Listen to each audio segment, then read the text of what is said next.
Unajisikiaje? Tunaweza kuzungumza sasa?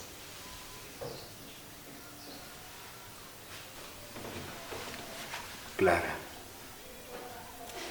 katika hii dunia ukweli pekee umweka mtu huru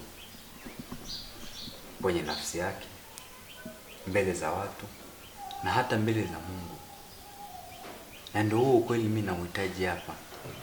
Yaani unieleze ilikuwaje mpaka ukakutwa eneo la tukio ukiwa na mwili wa marehemu.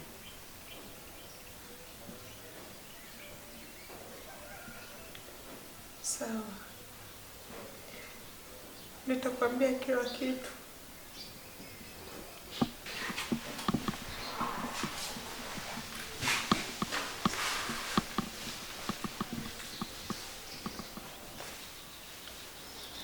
Karibu.